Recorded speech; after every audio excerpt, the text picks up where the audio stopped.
Sushant sir, പാകിസ്ഥാനെതിരായി ഒരു non stop വാർ അതിനുവേണ്ടി India തയ്യാറെടുക്കുന്നു എന്നാണ് പുറത്തുവരുന്ന റിപ്പോർട്ടുകൾ. ഇത് പറയുന്നത് മറ്റാരുമല്ല, പാകിസ്ഥാൻ തന്നെയാണ്. ഓപ്പറേഷൻ സിന്ദൂർ അത് നമ്മൾ കണ്ട വെറും ഒരു ട്രെയിലർ ആയിരുന്നുവെന്നും യഥാർത്ഥത്തിൽ ഒരു മഹായുദ്ധം ഇരിക്കുന്നേയുള്ളൂ എന്നുമാണ് പാകിസ്ഥാന്റെ പ്രതിരോധ മന്ത്രി ഉൾപ്പെടെ പറയുന്നത്. ഈ നിലയിൽ പാകിസ്ഥാനിൽ അവരതിനുള്ള, അതായത് ഒരു യുദ്ധത്തിനുള്ള, ഇന്ത്യയുമായി യുദ്ധത്തിനുള്ള മുന്നൊരുക്കങ്ങൾ നടത്തുന്നു എന്നാണ് അറിയാൻ സാധിക്കുന്നത്. അസീം മുനീർ ഉൾപ്പെടെയുള്ളവർ യുദ്ധസന്നാഹങ്ങളുമായി ഇന്ത്യയെ കാത്തിരിക്കുകയാണ്, വെയിറ്റ് ചെയ്യുന്നു എന്നറിയാൻ സാധിക്കുന്നു. എങ്ങനെ വിലയിരുത്താം ഈ രീതിയിൽ ഇന്ത്യ തിരിച്ചടിക്കാൻ അല്ലെങ്കിൽ ഒരു നോൺ സ്റ്റോപ്പ് വാറിനുള്ള ഒരു സാധ്യത എത്രത്തോളം ഉണ്ട്? പാകിസ്ഥാനിൽ ഇന്ത്യയോട് തിരിച്ചടിക്കാൻ പാകത്തിൽ ആരൊക്കെയുണ്ട് ഇപ്പോൾ? ഇപ്പം കഴിഞ്ഞ ദിവസങ്ങളിലെ പ്രസ്താവനകൾ നമുക്ക് മനസ്സിലാകുന്നത് അടിമേടിക്കാൻ തയ്യാറായിരിക്കുന്ന ഒരു പ്രതിരോധ മന്ത്രി ഖാജ ആസിഫ് അല്ലേ? അയാളായി പറഞ്ഞ എല്ലാം ശരിയാണ്, ഞങ്ങൾ കാണിച്ചു തരാം, ഏതോ വന്നാലും കുഴപ്പമില്ല, യുദ്ധമാണെന്നൊക്കെ പറയുമ്പം എന്തുവായാലും നമ്മൾ ഈ ഡൽഹി സ്ഫോടനത്തിന് ശേഷം ഇന്ത്യ ഒന്നും മിണ്ടുന്നില്ല. പ്രധാനമന്ത്രി നമ്മൾ ഭൂട്ടാനിൽ വെച്ച് പറഞ്ഞു ഇതിനാരായാലും മറുപടി ഞങ്ങൾ തരും, ഗൂഢാലോചന നടത്തിയവരെയും കൈകാര്യം ചെയ്യും. അതിനുശേഷം അതുമായിട്ട് ബന്ധപ്പെട്ടിട്ട് ഇത് ഭീകരവാദമാണോ തീവ്രവാദമാണോ പാകിസ്ഥാൻ ബന്ധമുണ്ടോ മറ്റു ഒന്നും നമ്മൾ പറയുന്നില്ല, മൗനമാണ്. അത് പ്രതിരോധ മന്ത്രിയും മൗനമാണ്, അല്ലെങ്കിൽ പ്രധാനമന്ത്രിയും മൗനമാണ് ഇതിനെപ്പറ്റി. പക്ഷെ അതിനു മുമ്പേ അവിടെ തയ്യാറായിരിക്കും. അവിടെ സേനകൾ അതിർത്തി വളയുന്നു, നാട്ടുകാര് കട തുറക്കാതാവുന്നു, ഈ നമ്മുടെ ഇതിന്റെ ഓഹരി വേണി ഇടിഞ്ഞതായിരുന്നു, ആകെപ്പാടെ ഇപ്പൊ കിട്ടും, ഇപ്പൊ വരും, നാളെ വരും, അല്ലെങ്കിൽ ഇപ്പൊ അടിക്കും എന്നുള്ള രീതിയിലേക്ക് അവർ തയ്യാറാണ്. അപ്പൊ അവർക്ക് അടി കിട്ടും. അടി കിട്ടുമെന്ന് പറഞ്ഞാൽ ഇതുവരെ കിട്ടിയതുപോലല്ല, കഴിഞ്ഞ പ്രാവശ്യം കിട്ടിയതിന്റെ തന്നെ ഓർത്താൽ ഭയമാകുന്ന രീതിയിലുള്ള അടിയാ കിട്ടിയെന്ന്. അടി കിട്ടിയവനല്ലേ മനസ്സിലാവും, അതുകൊണ്ട് ഇത്രയും പേടിക്കത്തില്ല. അപ്പൊ ഇനിയും കിട്ടുന്നതെന്ന് പറഞ്ഞാൽ തീർത്ത് കിട്ടുമെന്നുള്ള രീതിയിലേക്ക് എല്ലാവർക്കും അറിയാം. അപ്പൊ അതിനുള്ള തയ്യാറെടുപ്പുകൾ പാകിസ്ഥാൻ തയ്യാറെടുപ്പ് തുടങ്ങി. ഏറ്റവും അവസാനം ചിരി വരെ ഭരിച്ചു, എല്ലാവരും പാലായനം ചെയ്തുകൊണ്ടിരിക്കുക. നേതാക്കന്മാർ ഈ പാകിസ്ഥാനകത്തെ പട്ടാള മേധാവികളുടെ കയ്യിലാണ് അവിടുത്തെ സമ്പത്ത് മൊത്തം. നേരത്തെ ഇരുന്നവർ ഇപ്പോഴത്തെ മുനീർ ഉൾപ്പെടെ ഉള്ളവരെന്ന് പറഞ്ഞാൽ പട്ടാളത്തിന് കിട്ടുന്ന കാശ് അവൻ കൈക്കലാക്കി, അവൻ അവിടെ പൈസ മേടിച്ചു, റിയൽ എസ്റ്റേറ്റ് നടത്തി, ബാക്കി കാശ് വിദേശത്ത് കൊണ്ടുവന്ന് അവന്റെ ഭാര്യയെയും അവന്റെ കുടുംബത്തെയും അവന്റെ കുഞ്ഞുങ്ങളെയൊക്കെ അവിടെ താമസിപ്പിച്ചിരിക്കുന്നു, അല്ലെങ്കിൽ അവിടെ അതിന് സമ്പത്ത് ഉണ്ടാക്കുന്നു. ഇപ്പൊ അവരൊക്കെ അവിടേക്ക് മാറുന്നു എന്നുള്ള രീതിയിലേക്കുള്ള റിപ്പോർട്ട് വരിക.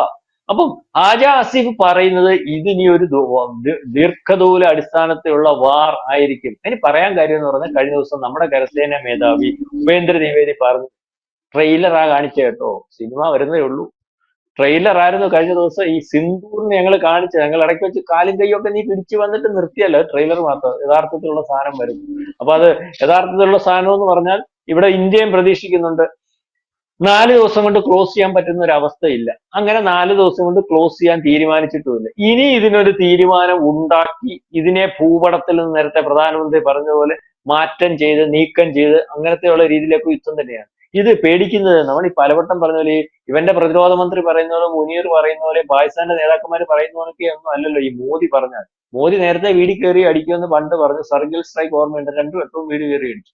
അതിനുശേഷം നിന്നെ അടി തരുമെന്ന് പറഞ്ഞു, സിന്ദൂരിൽ ഇവിടെ പണിഞ്ഞവനെ പണിയുമെന്ന് പറഞ്ഞു, പണിഞ്ഞു കിടത്തി കാലെ പിടിച്ച് യുദ്ധം നിർത്തി. അന്നേരം മോദി പറഞ്ഞു യുദ്ധം നിർത്തിയിട്ടില്ല, ഇനിയും ചൊറിയരുത്, ചൊറിഞ്ഞാൽ ഇത് പുനരാരംഭിക്കും. അപ്പൊ അവർക്കറിയാം അടി കിട്ടുമെന്ന്.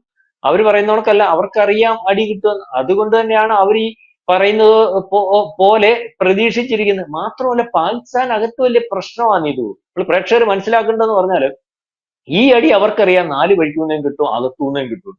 അതിനകത്ത് ഇവർക്കിടെ ശത്രുക്കൾ എന്ന് പറയുമ്പോൾ ഒന്നറിയാലോ, അഫ്ഗാനിസ്ഥാൻ ഒരുങ്ങി നിൽക്കുക. അവിടെ യുദ്ധം എന്ന് പറഞ്ഞാൽ അവരിങ്ങനെ തയ്യാറായി നിൽക്കുക. അഫ്ഗാനിസ്ഥാൻ, താലിബാന്റെ കാര്യം അറിയാമല്ലോ, ഖൈബർ പത്തും മേഖലയിലെ TTP-യുടെ കാര്യം അറിയാമല്ലോ, POK-യിലെ ഇപ്പോഴത്തെ അവസ്ഥ അറിയാമല്ലോ, ആഭ്യന്തര യുദ്ധം അല്ലെങ്കിൽ പ്രശ്നങ്ങളാണ്, നമ്മൾ പറയുന്ന പോലെ അവിടെ കലാപമാണ്. അതുപോലെ സിന്ദൂർ മേഖല അറിയാമല്ലോ.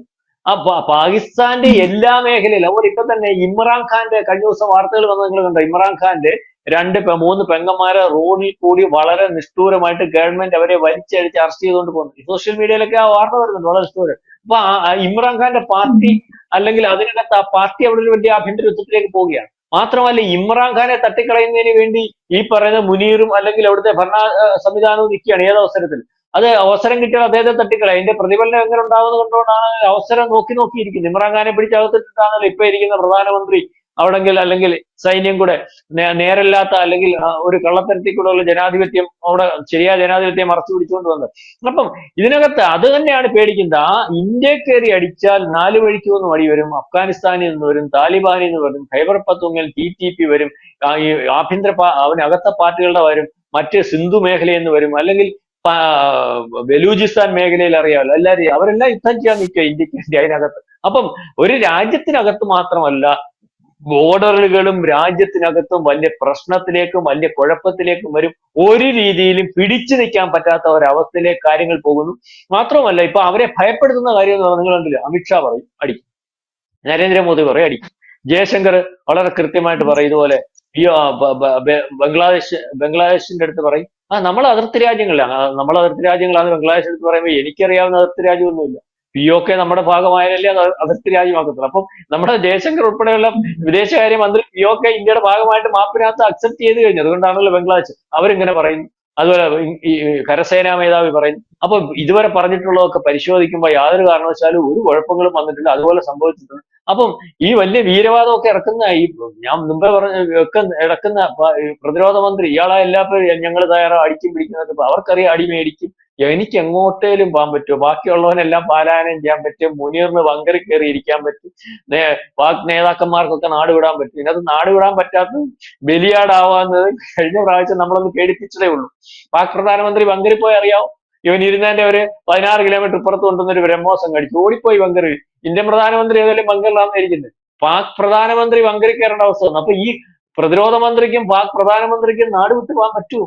മുനീറിന് ബങ്കറിൽ കയറാം, അല്ലെങ്കിൽ അവന് നാട് വിട്ടുപോകാം. അവൻ്റെ അടുത്ത് എനിക്ക് ഇപ്പൊ കിട്ടുന്ന റിപ്പോർട്ടോ അല്ലെങ്കിൽ ശരിയാണോ എന്ന തരത്തിൽ അമേരിക്ക പറഞ്ഞിട്ടുണ്ട്, നീ ഉള്ള കലക്കെല്ലാം കലക്കിട്ടിഞ്ഞു പോരെ, നിനക്ക് ഇവിടെ സംവിധാനം ഇവിടെ ഇരിക്കാനുള്ള കാര്യങ്ങളോ അല്ലെങ്കിൽ വേറെ എവിടെയെങ്കിലും ലോകത്ത് സേഫായിട്ട് ഇരിക്കാനുള്ള സംവിധാനം ഉണ്ടാക്കാം എന്ന് ട്രംപ് പറഞ്ഞിട്ടുണ്ട്, അല്ലെങ്കിൽ അത്തരത്തിലൊക്കെ ഉള്ള കാര്യങ്ങൾ ഉണ്ടെന്ന് അറിയുന്നു. ട്രംപ് അവസാനം കാര്യം ആരും അത് വേറെ കാര്യം പറഞ്ഞൊന്നും പുള്ളിക്ക് ഓർമ്മയില്ലെന്ന് അല്ലെങ്കിൽ പറഞ്ഞിട്ടില്ലെന്നൊക്കെ പറയും. ഏതായാലും പാകിസ്ഥാൻ ഭയന്ന് വിറയ്ക്കുന്നു, നേതാക്കന്മാർ നാട് വിടുന്നു, രാജ്യത്തിനകത്ത് നിൽക്കുന്ന ആൾക്കാർ പാനിക്കാകുന്നു, കട തുറക്കാതാകുന്നു, അതിർത്തിയിൽ ഒക്കെ എല്ലാ രീതിയിലുമുള്ള ഒരുക്കത്തിലേക്ക് പോകുന്നു. ഇപ്പൊ തന്നെ നമ്മൾ കഴിഞ്ഞ ദിവസം പറഞ്ഞല്ലോ, മിസൈൽ 2025 അടി കിട്ടിയതിനു ശേഷം മിസൈലുകൾ മാത്രം വർഷിക്കുന്നതിന് പ്രത്യേക ഒരു വിങ്, അതിനകത്ത് ഈ അവരുടെ ഒരു അന്നത്തെ ഒരു 10 മിസൈൽ എന്ന് പറഞ്ഞത് അത് മാത്രമേ ഉള്ളായിരുന്നു, ആണോ പുറമേ ഉള്ളൂ. ഇപ്പൊ പല ബാലിസ്റ്റിക് മിസൈലും അല്ല ദീർഘദൂരവും ഷോർട്ട് അല്ലെങ്കിൽ അല്ലാത്ത ചെറിയ ദൂരത്തിലുള്ളതിനും ഒക്കെ ഇത് ഘടിപ്പിക്കുന്നതിന് വേണ്ടി ഒരു ശ്രമം നടത്തുന്നു.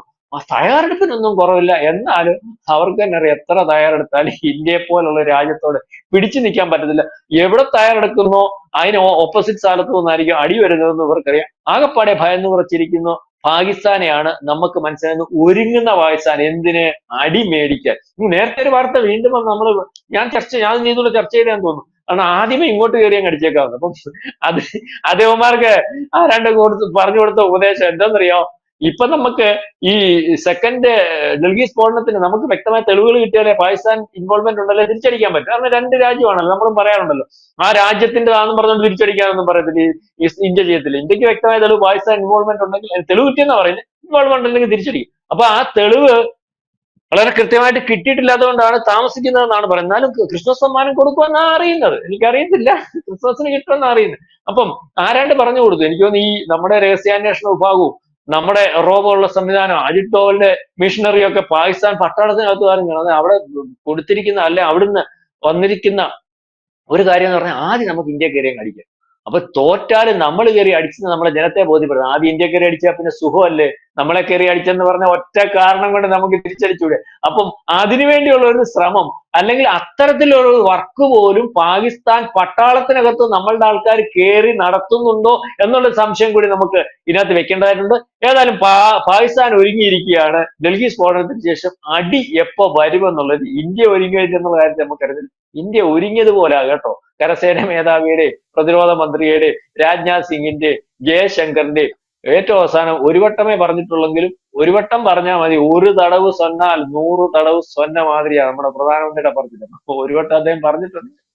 അതുകൊണ്ട് തന്നെയാണ് ഈ ഭയവും ഒരുക്കവും അടിമേടിക്കാനുള്ള തയ്യാറെടുപ്പും എന്നൊക്കെ വേണം കരുതാൻ.